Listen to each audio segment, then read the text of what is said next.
Overbearing governments are nothing new. Humanity has had to deal with them throughout time and across the world. Professor Emily Anhalt joins me today to talk about how the ancient Greeks dealt with their tyrants and what lessons we can learn from them today. Welcome to Future Imperfect.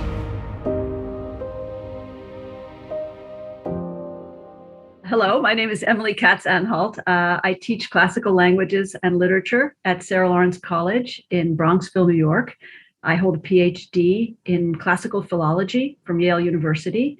And my recent book is called Embattled: How Ancient Greek Myths Empower Us to Resist Tyranny. Now that's fascinating because the ancient Greek culture still resonates through vast amounts of our, particularly Western culture or Western European culture, or cultures that come from the Western European culture, like the United States, for example.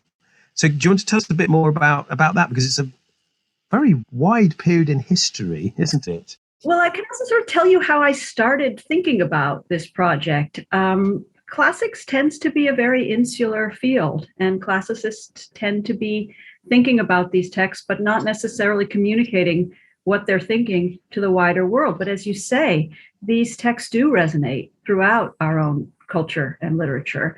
And I think they're an important piece of the conversation, particularly when we're thinking about multiculturalism. So removing discussion of classical texts seems to impoverish us, particularly in today's moment when we seem to be moving towards authoritarianism and various forms of authoritarian populism. I think this is a worldwide movement. It's not just in the US. And the remarkable thing for me is that the ancient Greeks pioneered a movement in the opposite direction, that is away from authoritarianism and away from tribalism toward broader forms of political participation, exemplified most famously by the Athenian democracy of the 5th century BCE. And the remarkable thing is that their stories, that is the stories we call ancient Greek myths, give us a window onto that process.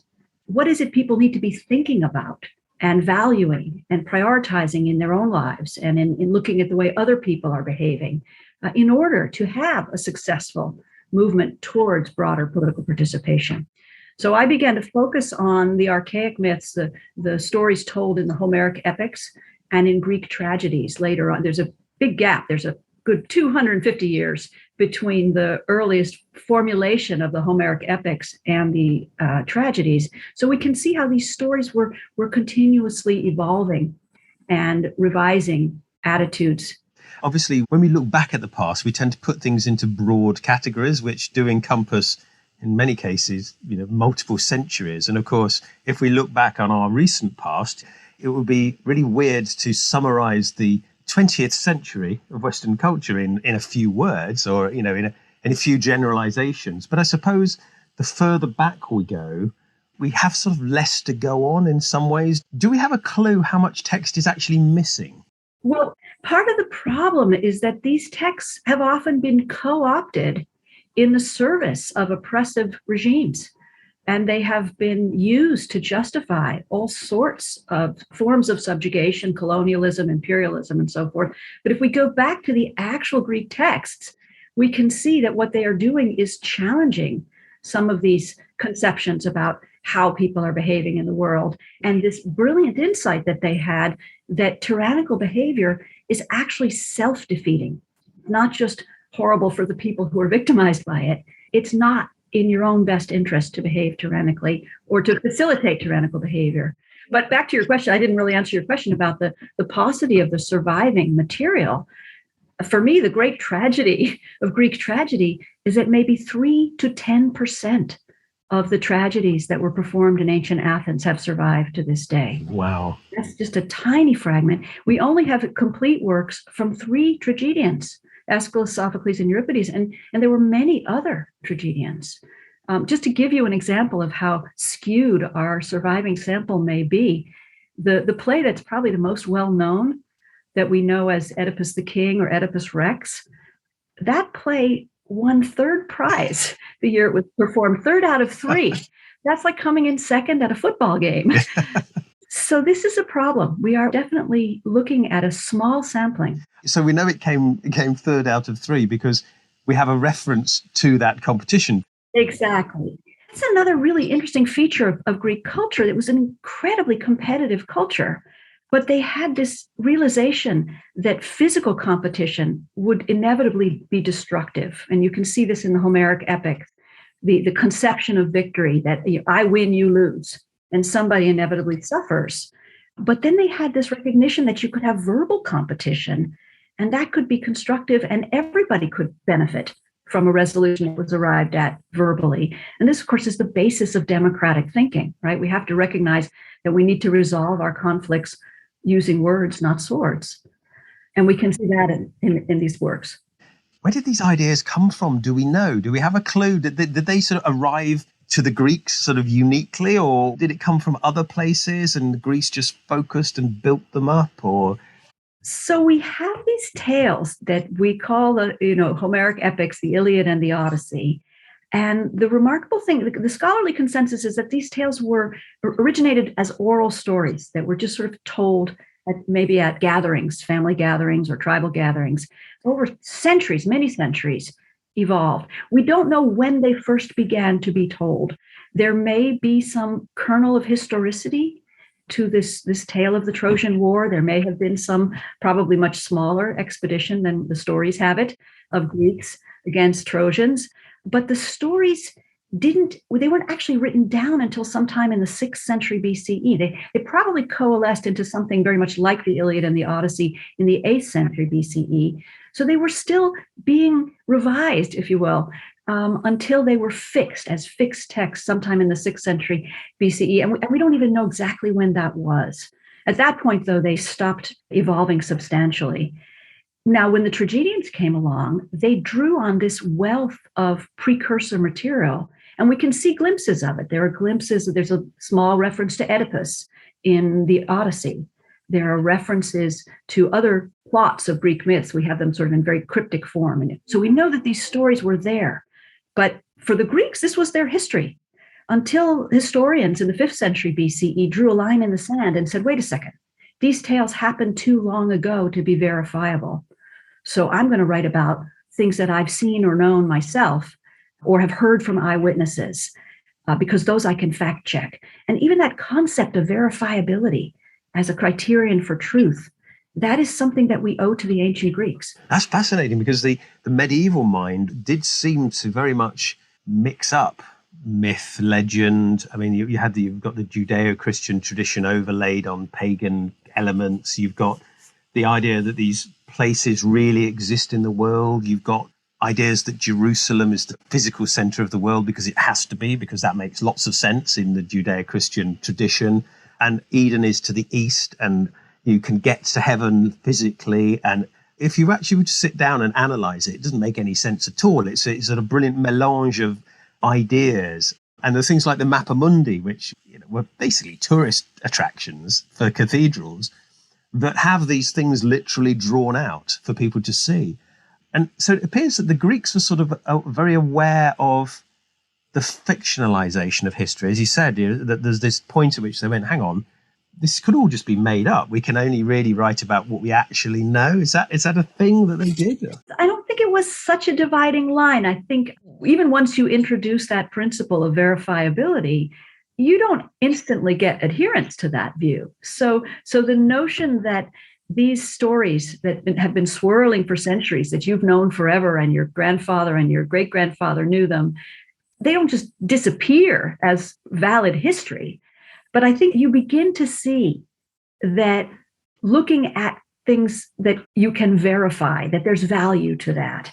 So, for example, in the Odyssey, you have a whole section of the story that's told in the first-person narration by the protagonist.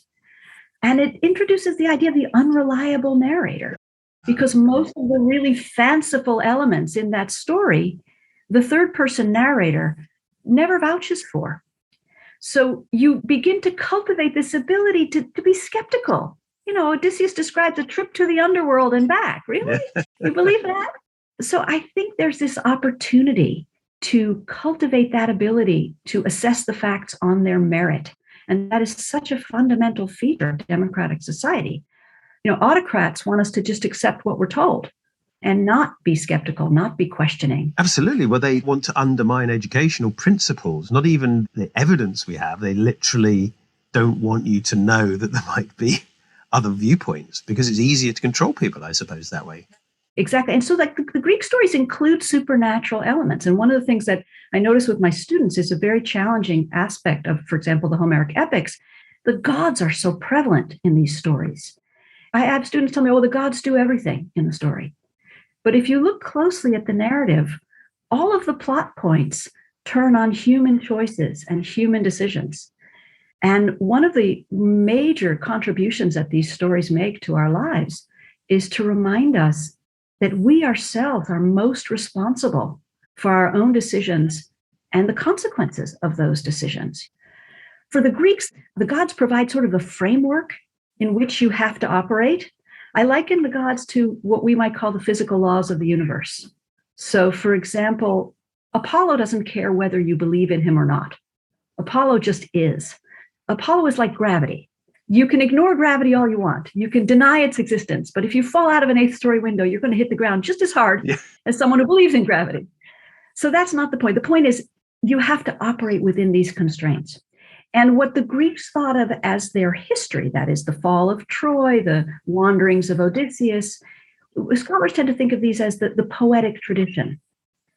But within that, the narrator has a certain level of creative invention. And this is particularly true for the tragedians. They reworked the details of these stories so that what was admirable in archaic times, where democracy had never even been thought of, was less admirable in democratic times when you needed to collaborate, you needed to be able to think creatively about challenging problems, you needed to value the opinions and personhood of political opponents. These were just the ideas that we can glimpse in the epics that the tragedians really developed fully. Oh, that's interesting. So they sort of almost reevaluated and re-presented and rejudged the oral history of their society in the later works. They sort of revisited it and reanalyzed it. We can already see in the Odyssey reevaluation of stories that we see in the Iliad. In other words, the recounting of events at Troy. When you hear characters in the Odyssey retell them, these are not stories of a great Greek conquest. They're stories of sadness and suffering and loss. So they're already reevaluating events that are celebrated in the Iliad. It is fascinating because I was thinking about how we draw parallels to today, and sometimes you will see a movie or a television show that's based on a true story. And actually, when you find out what the true story is, they're often absolutely fascinating true stories, but they are quite severely different, or they end totally differently, or quite a lot of elements have been changed. But there's a core to it. And so in many ways, we're doing exactly the same thing. Exactly. We're sort of perfecting real life through the storytelling. Every retelling is a reinterpretation, and it tells you what the teller cares about and values. One of my great concerns about modern storytelling is how prevalent the theme of vengeance is and how it tends to be equated with justice. Whereas, for example, in the Oresteia, which is a trilogy of tragedies that I discuss in the book, the traditional equation of vengeance with justice is shown to be completely counterproductive. It produces ever escalating conflict and never-ending conflict, whereas a communal jury procedure serves the community better than this sort of eye for an eye notion of justice. So to see modern storytelling celebrate vengeance as justice, I think is encouraging vigilantism in the modern world. It's encouraging us to dehumanize and even demonize political opponents. The remarkable ability of these Greek stories to emphasize the essential humanity of every human being. Nuance is lost in a lot of modern political discussions. You're either this side or you're that side. And I always think, hang on, this component of your argument on side A actually I think is valid, and this component of your argument on side B. And you actually, sometimes when you say, actually, you're both right and both wrong, you get accused of both sides of being against them. And Exactly. This is the great challenge to anyone who wants to think creatively about these polarized positions that we're sort of locked into. Both sides are wrong, and both sides maybe contain a grain of the truth. I also think that modern media do us a disservice in suggesting that they're going to give equal time to both sides of an issue. Most issues have many sides. To reduce them to two sides is already a disservice. It also validates often or equates a pure falsehood with a fact-based opinion. Well, I was going to say sometimes there can be two areas and one side is factually correct and one side is completely obviously wrong. And the truth doesn't lie in between those two. It's not like the truth is halfway in between. Exactly. And there's this shibboleth of balance in the media, which I respect the conceptual framework for having balance and seeing opposing views, but not if those aren't actually valid opposing views.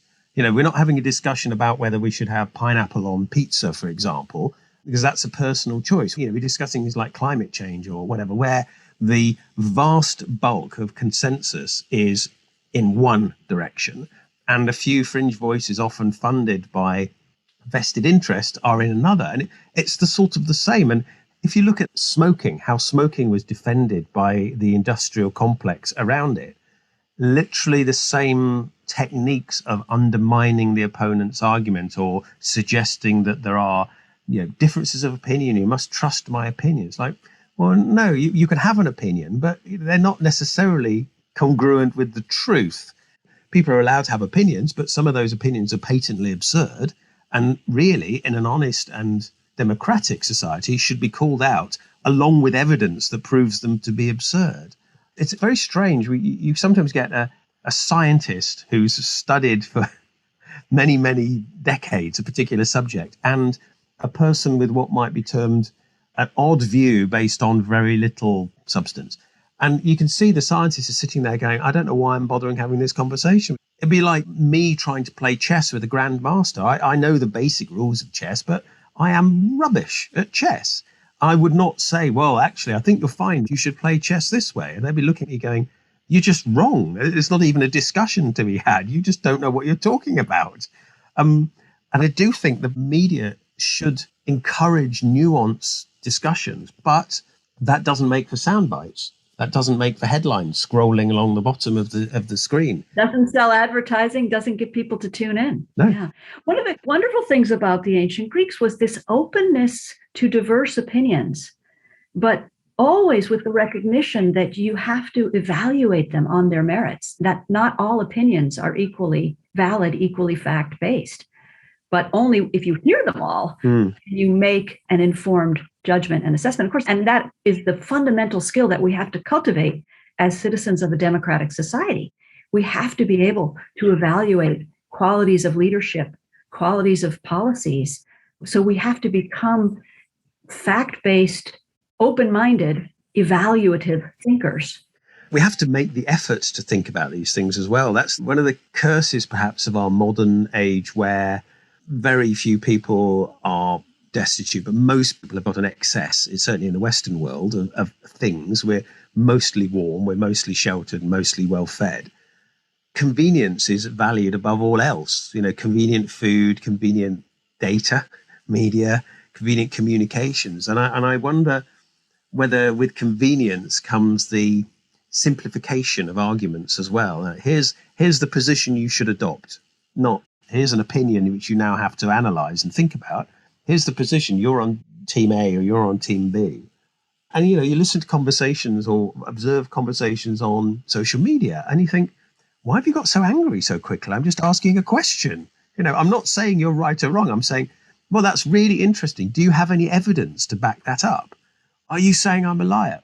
No, I'm just asking for evidence. You might turn out to be a liar, but you know, if you have no evidence at all, then yes, I might call you a liar. But at the moment, I'm intrigued by your position and I would like to find out more. Asking for evidence is considered to be rude these days. Well, you touch on two very important features here. One is that critical thinking is effortful. It really requires a lot of hard work. And it's so much easier to cede decision making to authoritative speakers. We'd like to just think that these powerful politicians or pundits have our best interests at heart, and we can just go about our daily lives. But the reality is that that's very rarely the case. And frequently, people with power are using their power to advance their own interests at other people's expense. And one of the very important features of these ancient Greek stories is they teach us not to admire those people and not to be interested in furthering their aims. That is, we have to think for ourselves and recognize what is in our own interests. Now, the other piece of it that I think is fascinating is how quick we are to anger and how easy it is for politicians and pundits to inflame our anger. It turns out anger is a very easy emotion to elicit from people. It can have a constructive role to play. It can make us intolerant of injustice, and I think that's very valuable. But violent rage is counterproductive. And my previous book was called Enraged: Why Violent Times Need Ancient Greek Myths. And it's a similar format to Embattled in that it analyzes the epics, just the Iliad, and a couple of Greek tragedies, but focused very specifically on that question of rage and violent rage and how that's really not in our own best interest. That, I think, is the genius of these stories, to encourage us to see that ideals of humanity and justice and equality, they don't require some extraordinary selflessness. They're actually in our own best interest. But politicians would rather have us be angry because that makes us easier to manipulate. Angry and afraid, that makes us very easy to manipulate. Yeah, bread and circuses. I mean, the Romans talked about, keeping the populace happy with bread and circuses, and not really that much has changed, arguably. There are people doing exactly that, distracting us. Some people have talked about sports being the literal circus. I mean, it's not really much has changed. They're almost literally, physically circuses with surrounding seats and people watching a certain number of very well-paid performers doing what they do. At the moment, they don't actually kill each other, but back in the day, they perhaps did, although some argument whether gladiators actually ever did really try to kill each other, or they tried to put up a good fight and they might have got killed accidentally. But there's some argument they were quite valuable sports people, therefore you didn't really want to kill those famous people if you could avoid it. But did the ancient Greeks have advice about how to control that anger? The insight that it's not in your best interest. And when you read these stories and you see how violent rage proves completely counterproductive for the individual, it's a very sobering lesson. So, for example, in the Iliad, Achilles rages at an insult to his honor, decides to stop fighting on his own team so that the Greeks will recognize how much they need him. And he's hoping that a lot of his own allies, fellow Greeks, will die, so that they'll recognize how valuable he is to the fighting effort. But in the course of that, his best friend also gets killed. And that's not an outcome that he would have wanted. And then in his desire for vengeance, he kills monstrously, indiscriminately, and succeeds in killing the killer of his best friend. But it doesn't make him feel any better. And he continues to outrage the body and to grieve incessantly. He can't eat, he can't sleep. The only thing that makes him feel slightly better is this moment of empathy that he shares with the father of his greatest enemy, the father of the killer he killed, who comes to ransom his son's body. And Achilles suddenly has this brief insight where he thinks, wait, the one thing that we all share is our vulnerability to suffering and death. And my own father is going to grieve just like this man when I die. And he's suddenly able to return the body, to share a meal with his greatest enemy's father, and then resume his life. So the idea that violent rage harms you yourself if you indulge in it, that there's nothing admirable in other people who succumb to violent rage, and that empathy is a much more constructive alternative. I mean, this is a text from 3,000 years ago. It originated. It's incredible. That's fascinating. It's a very deep insight into human behavior, and getting people to empathize with other people is again, it takes effort. You have to stop yourself from typing out an angry reply to something because you've assumed they're being angry to you. Now, they might not be, they might be. And sometimes you take a deep breath or delete it or go about your business. But also sometimes trying to see it from the other person's perspective. I find in businesses is quite useful. Sometimes when you're having an argument over a contract, for example, you're thinking, what are they trying to protect with this clause? And if you actually have an open conversation, are you trying to protect this thing from happening, aren't you? Which I agree makes complete sense. So let's try and work out a form of agreement that protects you and protects me. Let's try and empathize with each other's position and work out whether you're actually an idiot and it's not something we're going to have to compromise on, or in fact, actually, I can see you've got a good point there and I don't object to it. Therefore, we can reach an agreement. And I often say to people, if your instant reaction is to write an angry reply to anything, just sit back, take a deep breath, and double or triple think about what you're doing and whether it's actually constructive in any way. So, it's interesting that that's a common human failing, and they clearly observed it in one of their greatest combat heroes. Would you describe Achilles as a hero? Well, I never like to use that word. I really avoid it in my writing and in my teaching because it's sort of an empty box. Hero is whatever qualities you think are admirable. And so often when we use that word, we don't all mean the same thing by it.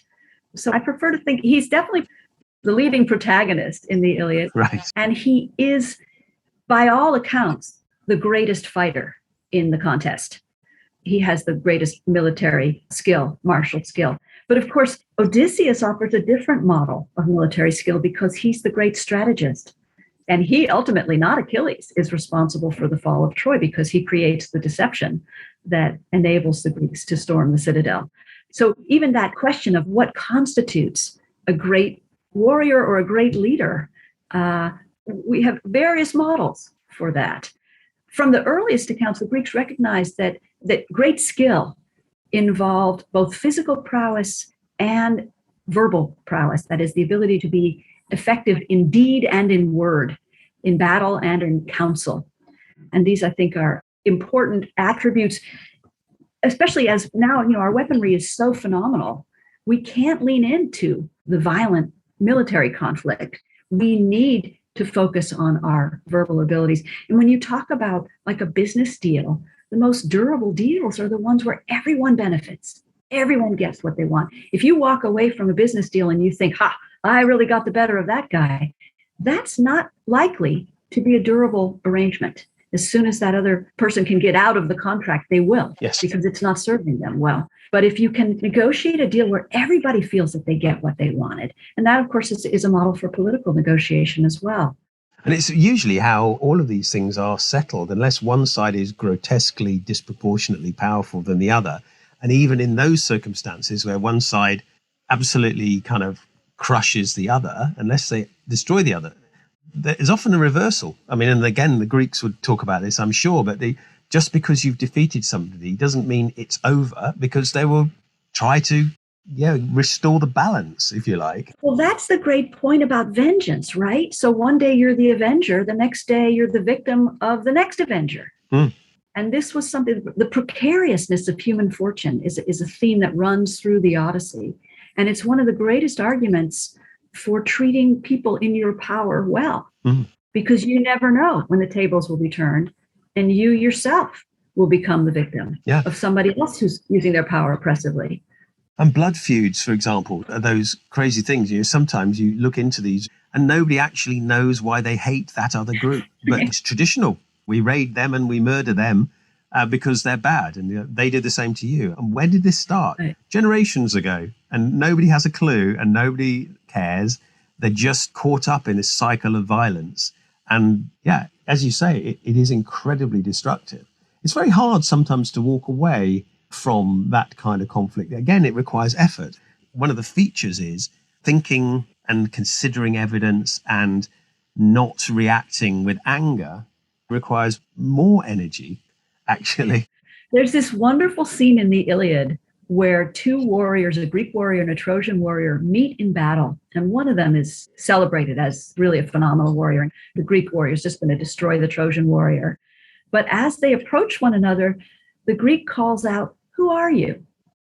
And the other one responds by giving his lineage, because this is a hierarchical society where who you are depends on who your parents were. Of course, by now we know, and the Greeks recognized by the 5th century, that your identity was what you said and did, not who your parents were. That shouldn't be the criterion.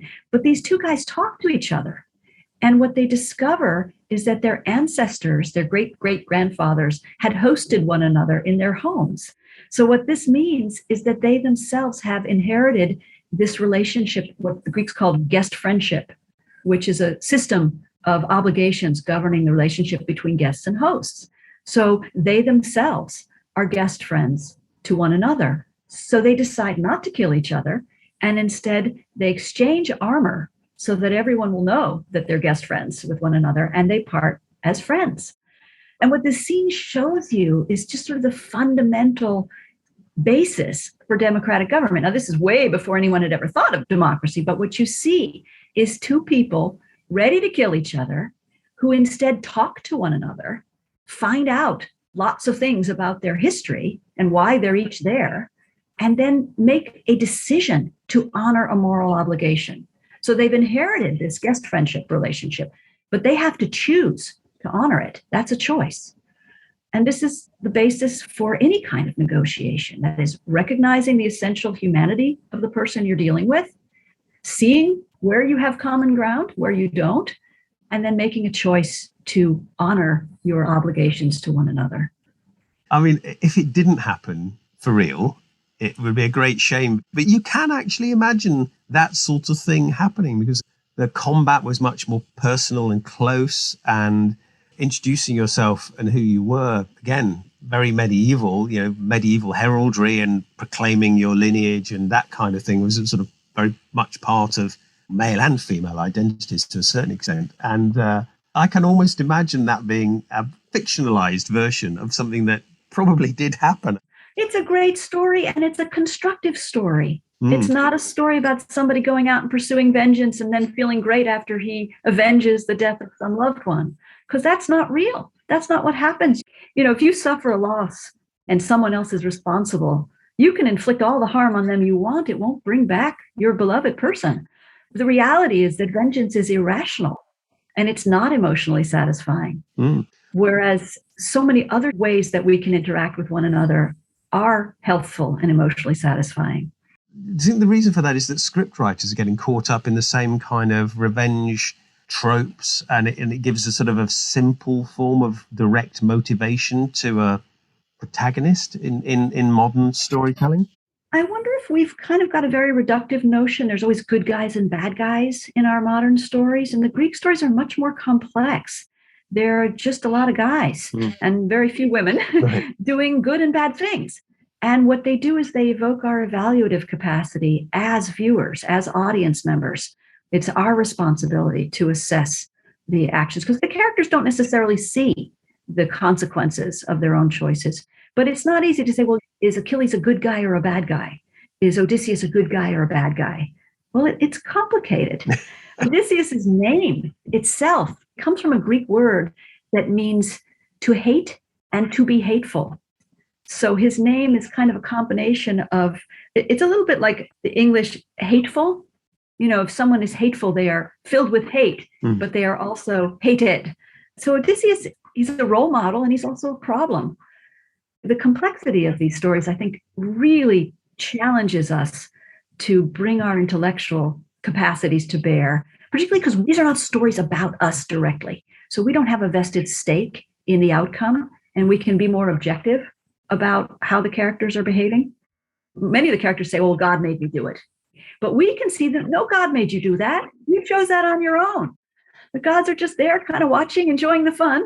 I mean, their pantheon actually reflects that, because I often think people talk about the pantheons of gods, and they often have remarkably human attributes, jealousy, rage, love, lust. There's all sorts of human emotions embodied in the gods. They're just writ larger than us, and they have more power than us. Because they're anthropomorphic and they have these attributes that we associate with humanity, we tend to miss the fact that they are fundamentally the antithesis of human beings.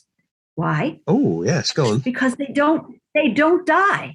What is the fundamental fact about being a human being? We are mortal. Gods are not mortal. They do not die. So they are not subject to the consequences of their own actions. They live eternally. They can do silly and stupid things and everyone laughs. They're not consequential. Any actions that the gods make are not consequential for gods. They can be anywhere in an instant. They don't need to sleep. They don't need to eat real food. They are the absolute antithesis of everything that makes us mortal. And by looking at how they operate, we can recognize what we need to do as human beings. If we behave as if we are gods, we're fools because we will suffer the consequences of that. So, for example, you have the leader of the Greek forces at Troy is Agamemnon, and he's trying to wield his authority as if he were a god. He thinks he can harm another one of his warriors and not receive the consequences. He thinks he can test his warriors without thinking things through. And of course, this turns out very badly for him. He thinks he can head home and just show up and say, honey, I'm home, and not think about how he should re-enter his home after a 10-year absence. And he's promptly murdered by his wife and her lover who has usurped royal power in Argos. So he's an object lesson in how not to behave. Many of these characters are really cautionary examples for us. We shouldn't think we're like gods. So in many ways, they're not meant to be admired. They're meant to be illustrative of decision making and the consequences of those decisions. So yeah. Exactly. Yeah. Yeah, this was the great thing. The Greeks had this incredible idea that you could learn from experience. I mean, think about it. It's not truth given from an authoritative political source or an authoritative divine source. It's truth derived from experience. That's the basis of scientific inquiry. But the fictional, these narratives, which we might think of as fiction, the Greeks thought of as their history, we can learn from other people's experience. We don't have to make the same mistakes they did. We can learn from their experiences as well as our own. Oh, it's fascinating. We could talk for a long time about this. I am equally frustrated that we have lost so much from them, but also very grateful that we even have the amounts we have, because I do wonder whether there are other societies that were producing such incredible content. We literally have none of it at all. I always wonder about Carthage, for example. We know so little about the Carthaginians, really. We've got the archaeology, but don't have much in the way of works, written works, for example. But we do have some, as you said, 3 to 10% roughly of the tragedies. Yeah. And we don't know how many of these epic stories were swirling in archaic times. We have these compendiums of Homer, the Odyssey and the Iliad. We have Hesiod. We have some archaic poetry, fragments of archaic poetry. We also have the comedies from the 5th century and the early 4th century. And these, I think, are an incredible trove. One of my concerns about modern comedy is how divisive it is. Whereas, we only have what we call old comedy. It consists of 11 plays by Aristophanes. But these are such unifying forces. Aristophanes criticizes everybody. Highborn, lowborn, rich, poor, male, female, foreign, native-born. He goes after everybody. And there's something unifying in laughter. I mean, one of the things I think that most identifies an extremist is someone who can't laugh at themselves. And of course, laughter is a great antidote to anger. If we can only laugh, we would stop maybe being so angry.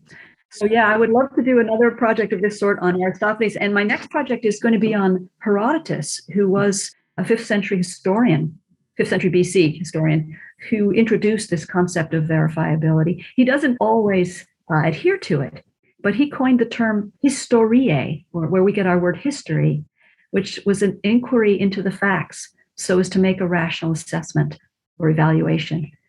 And he countered mythos or myth with that. So mythos was a narrative tale. Maybe true, maybe not true, who knows? We can't establish the fact of that. But by rational inquiry and looking at what evidence survives, we can arrive at some form of historiae, some form of history. So yeah, I think we have to lament the paucity of the evidence that survives, but we should also celebrate it and not distort it. One of the dangers is when we bring ourselves to everything that we read or encounter. And so the challenge with these stories is to see what's there and let it take us somewhere new. It often surprises us, doesn't say what we expect it to say. It has been an absolute delight chatting away with you. If people want to find out more about your work, how do they sort of find out more about you? You've got your books, which we've mentioned. Are there any other books you want to mention that people could look at? Well, no, those I think are the Okay. two that are aimed particularly at non-specialists. Anyone who is concerned about what's happening in the world today and maybe not aware of the valuable assistance that we can get from ancient Greek epics and tragedies. So I'm not writing for specialists. I'm not writing for people who maybe are very familiar with these stories. And each chapter in the book consists of a narrative retelling of some relevant tales and then an analysis of the tales. So don't feel that you need to come to these books with any prior knowledge. But yeah, the best way to get to know what I'm about, you can find me on the Sarah Lawrence College website. Wonderful. Thank you very much for spending some time with us. I most appreciate it. That was absolutely fascinating. I'm going to have to dig up my classical works that I've got on the bookshelf and revisit them, I think, because you've given me some food for thought. And as we said, it takes effort sometimes to understand and interpret these stories. So thank you. Well, thank you very much. It was really a delight to talk with you. And good luck with your podcast. I think it's a wonderful effort. And I really applaud all the work that you're doing. Fabulous. Thank you very much. Thank you so much.